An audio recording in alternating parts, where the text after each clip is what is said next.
Hello po mga kapatid, isang pinagpalang umaga po muli sa inyong lahat at sa ating lahat. Narito na naman po ako mag-share sa inyo ng salita ng ating Diyos. So ihanda na po natin ang ating mga sarili, ang ating puso at isipan. Pero bago tayo mag-umpisa, tayo po ay mananalangin. Samahan niyo po ako, magsiyo po tayo. Yes, Father God in heaven, aming Diyos na makapangyarihan sa lahat, salamat. Salamat na naman muli, Lord, dahil ginising mo na naman kami ng maayos at malakas ang katawan.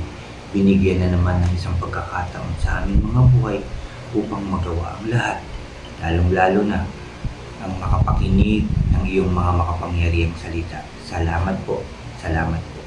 Lord, muli mo po kami samahan, turuan, gabayan mo po kami, gabayan upang mapokus po kami sa aming pakikinig ng iyong mga salita. Ako rin, samahan mo rin po ako, turuan, Lord God, upang puro salita mo lamang ang lumabas sa aking bibig. Maraming salamat, Lord. I believe na narito ka po.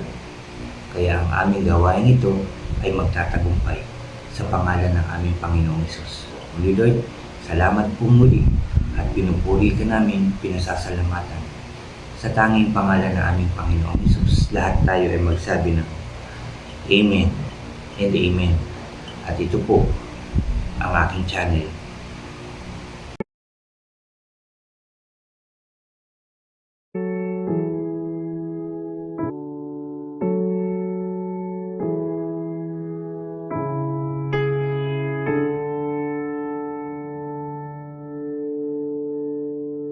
Yung mga bago po dyan sa aking channel na huwag niyo pong kalimutan na mag-subscribe, paki-like and share niyo po ang aking mga videos at paki-click na rin po ang notification bell para lagi po kayong updated sa mga bago ko pang i-upload. Salamat po, salamat. Mga kapatid, naumpisahan na natin kahapon ng umaga rin ang chapter 18 ng 2 Kings. At ito nga ay may mga pamagat na sa verse 1 si King Hezekiah ng Judah at verse 9 nasakop ang Samaria at yung last po na verse 13 sinalakay ni Sennacherib ang Jerusalem, no? Napakaganda nga po ng tungkol dito sa ating sa aking na-share sa inyo at dito sa verse 20. Sabi dito po sa sinalakay ni Sennacherib ang Jerusalem, sabi niya dito, akala mo ba sapat na ang mga salita bilang strategy at lakas ng pakikipaglaban? Sabi sa kanya. Tingnan mo, umaasa ka, natutulungan ka ng Egypt, pero isa lang siyang putol na tungkod natutusok sa kamay ng taong hahawak nito. Ganon ang hari ng Egypt sa lahat ng mga nagtitiwala sa kanya. Diba tinanong ka, saan ka kumukuha ng lakas ng loob? Ano po? At ito nga po, yung part 2 na dito sa verse 22. Mag-umpisa na po tayo. Baka naman sabihin mo sa akin na umaasa ka kay Lord na Diyos mo o Diyos nyo. Diba pinatanggal niya ang mga sambahan sa mataas na lugar at ang mga altar? Diba sinabi niya na mga taga-Juda at mga taga-Jerusalem na sa altar lang, nasa Jerusalem kayo dapat mag-worship. Halika, sabing ganyan. Tapatan mo ang lakas ng mahal kong hari ng Assyria. Bibigyan kita ng 2,000 kabayo kung may sapat kang sundalo na sasalakay sa mga yun. Paano mo ngayon tatapatan ang kahit pinakamahinang sundalo ng hari ko kung umaasa ka lang sa Egypt na magdadala sa iyo ng mga karwahe at mga kabayo? Isa pa, sa tingin mo ba walang basbas ni Lord ang pagsalakay at pagwasak ko sa lugar na ito? Sabi pa niya, no? Sabi pa dito mga kapatid, si Lord mismo ang, nagsabi sa akin na salakayin at wasakin ang lupain ito. Sinabi ni na Eliakim, Shebna at Joah sa opisyal ng Assyria. Pwede ba nga kausapin nyo kami sa Aramaic? Nakakaintindi kami nun. Huwag nyo kami nga kausapin sa Hebreo kasi naririnig tayo ng mga taong nasa ibabaw ng pader. Pero sinagot sila ng opisyal ng Assyria, pinadala ba ako ng aking hari para lang sabihin ang mga salitang ito sa inyo at sa hari nyo lang? Hindi. Para rin ito sa mga taong nasa ibabaw ng pader kasi kagaya nyo, wala din silang magagawa kundi kainin ang dumi nila at inumin ang ihi nila. Sabi ng ganyan, mga kapatid. Tapos tumayo ang opisyal ng Assyria, no? Ito yung nagsasalita kasi, mga kapatid, no? Ito yung nanlalait sa kanila. Tapos tumayo ang opisyal ng Assyria at sumigaw sa Hebrew language, makinig kayo sa mga pinagsasabi ng dakilang hari ng Assyria. Ito na, mga kapatid. Huwag kayong papaloko kay Hezekiah dahil hindi niya kayo kayang iligtas mula sa hari namin. Huwag niyong hayaang paniwalaan kayo ni Hezekiah. Paniwalain kayo ni Hezekiah kay Lord kahit sabihin pa niya nga ililigtas tayo ni Lord at hindi masasakop ng hari ng Assyria ang city na ito. Huwag kayong makikinig kay Hezekiah. Kasi ito ang sabi ng hari ng Assyria, sumuko na kayo at makipagkasundo sa akin at makakakain ang bawat isa sa inyo ng bunga mula sa sarili niyong ubasan. At mga fig trees, makakainom din kayo sa sarili niyong balon hanggang sa mailipat ko kayo sa lugar sa isang lupain tulad ng sa lugar niyo na masagana sa bukid. Bagong alak, tinapay, mga ubasan, olive oil at honey. Dahil dito, sabi dito mga kapatid, dahil dito mabubuhay kayo at di mamamatay. Huwag kayong maniwala kay Hezekiah pag sinabi niyang ililigtas kayo ni Lord, no, 2 beses pang inulit. Huwag daw maniniwala. Meron na bang Diyos na kahit anong bansa na nakapagligtas sa lupain nila mula sa kamay ng hari ng Assyria? Nasaan ang mga Diyos na Hamat at Arpad? Nasaan ang mga Diyos na, sabi rito, Sepharvaim, Hena at Iva? May nakapagligtas na ba sa Samaria mula sa power ko? Sino ba ang mga Diyos? Sino ba sa mga Diyos ang nakapagligtas na sa kanilang mga bansa mula sa kamay ng hari? Kaya paano ililigtas ni Lord ang Jerusalem? Pero nanahimik ang mga tao dahil inutos ni Hezekiah sa kanila na huwag kayong sasagot sa kanya. Tapos dahil sa paghihinagpis, pinunit ni na Elikim, Shebna at Joah ang damit nila at nireport nila sa hari ang mga sinabi ng opisyal ng Assyria. At yan po ang katapusan ng chapter 18, mga kapatid. Labis-labis ang sinabi ng opisyal ng Assyria, mga kapatid. Maraming sinabi na panlalait at marami din sinabi tungkol kay Lord, na huwag kayong maniwala pag sinabi ni Hezekiah na ililigtas kayo ni Lord. Sabing ganyan.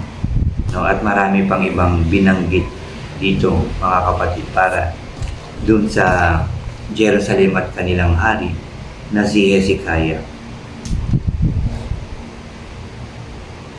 Dito rin maraming sa ating buhay, mga kapatid. Marami rin pagsubok o marami rin tayong pinagdadaanan sa ating buhay, mananampalataya man o hindi. Sabi nga din sa amin ng aming mga leaders na hindi ligtas sa anumang suliranin, pagsubok o anumang pagdadaanan ang mga mananampalataya o yung mga believers ng ating Panginoong Hesus. May mga pinagdadaanan nga, may mga naririnig pa nga ako kung kailang naging Christian o born again Christian, mas lalo pang dumami ang pinagdadaanan. Marami talagang pinagdadaanan ng bawat tao, pati na ang mga believers, mga kapatid. Ang isa lang na tinuturo ng Diyos, anuman ang pagdaanan, anuman ang suliranin, problema sa buhay, huwag kang bibitaw sa Diyos. Dahil magiging maayos din ang lahat. Dahil ang Diyos na gumawa ng langit at lupa ay makapangyarihan. Diyos na hindi maiksi ang kamay para abutin ang mga taong lumalapit ng buong puso't kaluluwa sa Kanya. Hindi niya yun matitiis na hindi tulungan. Mapapakinggan niya ang mga panalangin ng mga taong yun na galing sa puso na nagtitiwala sa ating Diyos. Sumasampalataya, lalong-lalo na yung mga naglilingkod ng totoo sa ating Diyos. Hindi niya yan pababayaan. Nakikita ng Diyos ang ating mga pinagdadaanan. Nakikita ng Diyos ang nilalaman ng ating puso at isipan.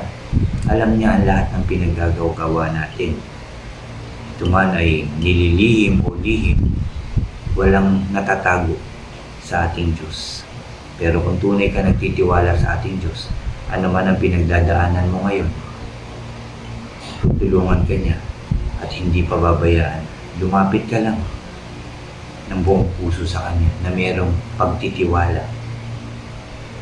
Hindi ka niya pababayaan. Ganyan din ang ating mga nababasa. Tinuturuan tayo, kaya tayo kinakausap ng Diyos, pinatatatag tayo, sinasabihan tayo ng ating Diyos na gumawa ng mabuti, sumunod sa Kanya, magmahal, magpatawad, magpakumbaba, tumulong sa kapwa, gumawa ng mga kabutihan lamang para sa Diyos at sa ating kapwa. Yan ang Kanyang inuutos. At ang lahat ay aayusin niya at ipagkakaloob niya sa atin. Kumato ka lang at ikay pagbubuksan. Humanap ka at makikita mo. Humingi ka at ikay bibigyan. Yan ang pangako ng ating Diyos sa atin. Magtiwala lang tayo sa Kanyang mga plano at mga sinasabi sa atin. At tayo po ay magtatagumpay sa pangalan ng ating Panginoong Hesus. Salamat po sa ating nabasa at napakinggan na naman ngayon na pinatatatag ng Diyos ang ating mga buhay at ang ating mga pananampalataya. Salamat din sa inyong pakikinig, mga kapatid.